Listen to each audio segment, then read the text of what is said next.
미국이 전 세계에서 제일 힘센 나라라는 거는 트럼프 대통령 때문만이 아니라 사실은 미국이 갖고 있는 군사력, 또 하나는 아마 미국이 갖고 있는 달러의 힘이 아닐까 생각을 합니다. 미국이 갖고 있는 이 달러에 가장 큰 영향을 미치는 사람이 바로 미 연방준비제도 이사회 제롬 파월 의장이죠.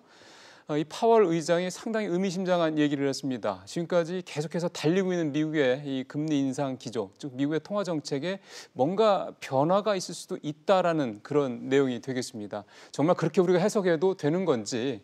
그리고 이제 잘 아시겠습니다만 내일 당장 우리 금융통화위원회가 열리거든요. 금리가 인상될 가능성이 높다는 얘기가 나오기 때문에 그 부분과도 좀 연계해서 이 파월 의장의 이 발언 내용을 좀 쪼개서 좀 얘기를 좀 해석을 해봐야 될 것 같습니다. 오늘 도움 말씀을 해서 숙명여대 신세동 교수님 모셨습니다. 교수님 어서 오십시오. 반갑습니다.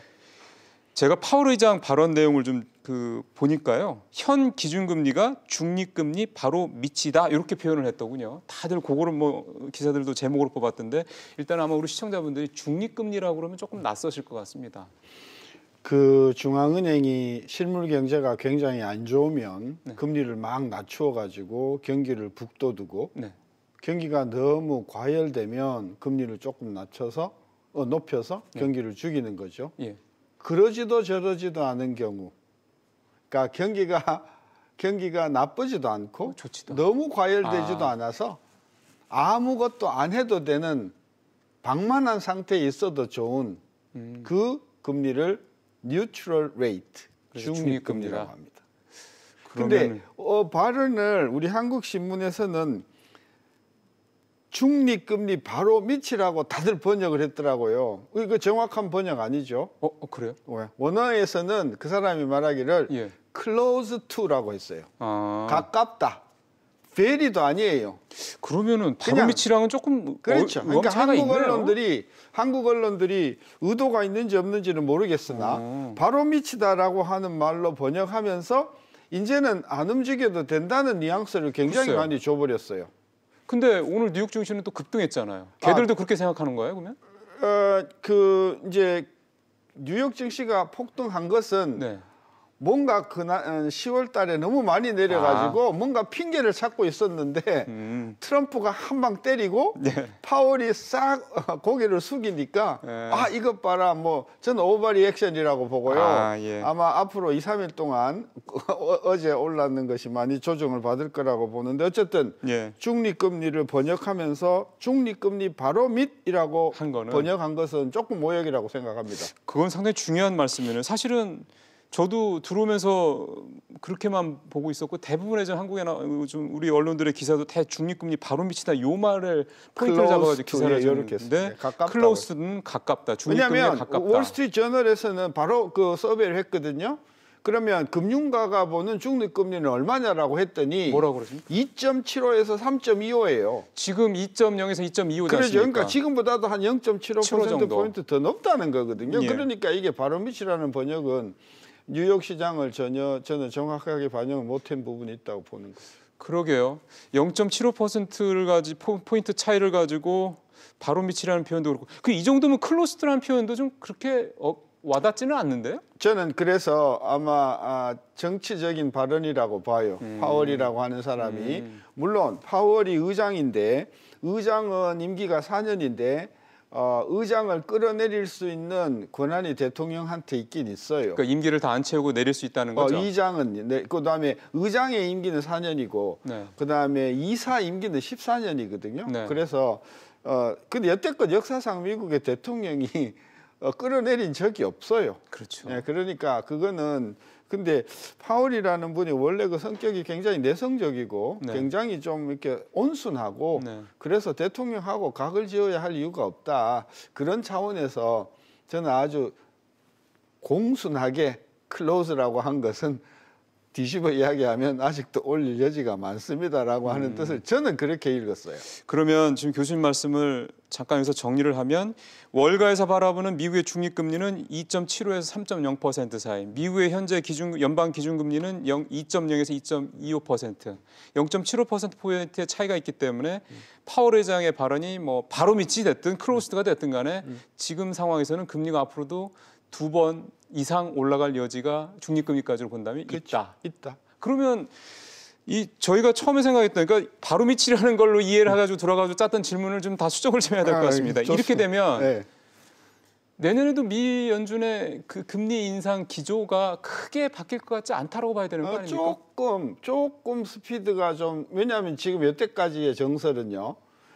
다음 12월 달에 한 번 올리고요. 예. 내년에 4번이라고 했거든요. 그러니까 올해 4번, 내년 4번에서 그렇죠. 8번. 예, 예. 그리고 2%로 올린다는 그리고 내후년에도 한 번 정도 이렇게 봤었는데 지금 요 언급이 나옴으로 해서 금년에 12월 달에 한 번 더 올려서 4번 올리고 예. 그리고 내년에는 4번이 아니라 3번 어쩌면 2번 2번, 3번 정도는 올릴 거다. 그래야만 지금보다 0.75%포인트가 낮은 것이 올라가니까 맞지 않습니까? 네. 그래서 지금 아무리 소극적으로 본다고 하더라도 12월에 한 번, 내년에 최소한 2번 또는 그 이상.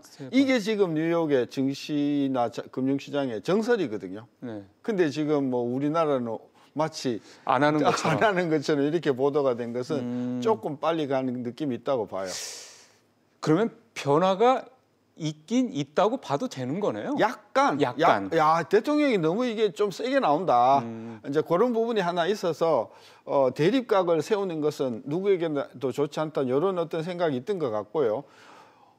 그저께 미국에서 중요한 일이 있었어요.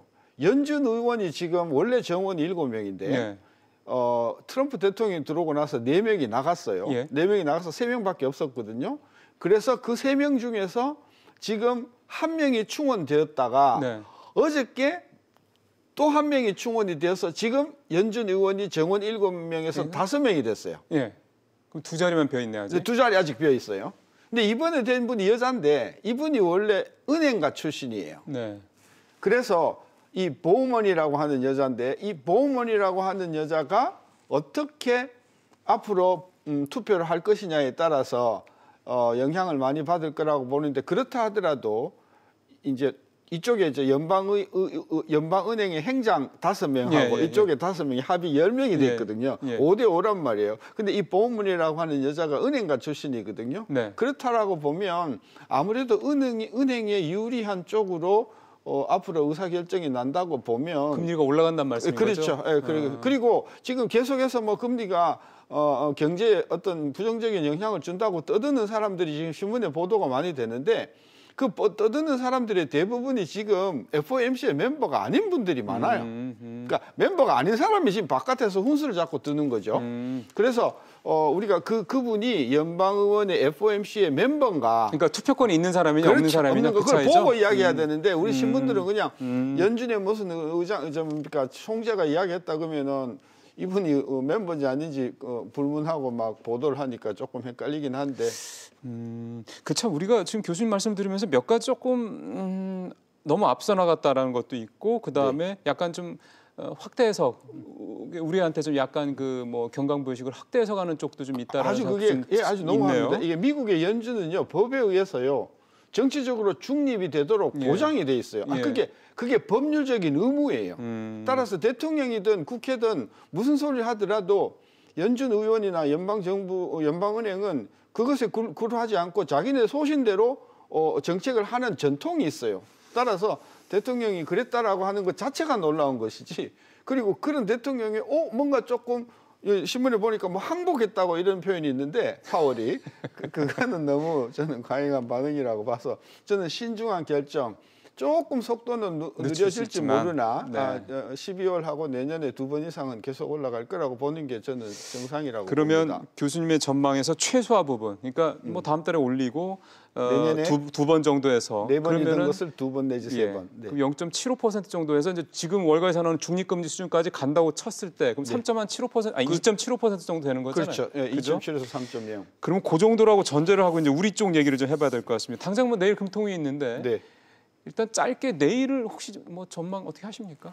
이게 이주열 총재가요 지난 며칠 동안 되게 헷갈렸어요. 왔다 갔다 하죠. 왔다 갔다 했어요. 뭐 올릴 것 같이 국회에서 이야기했다가 또 그 다음 날 또 아니라고 해서 되게 헷갈리긴 하는데 고민은 하는 것 같아요. 이게 지금 올리려고 하니 올려야 되는데 금융 안정을 위해서는 올려야 하는데 올리자고 하니 지금 경기도 안 좋은 데다가 또 가계부채도 너무 많고 하니까 고민하고 계신데 첫째 고민하지 마세요. 금리 0.25 올라도요.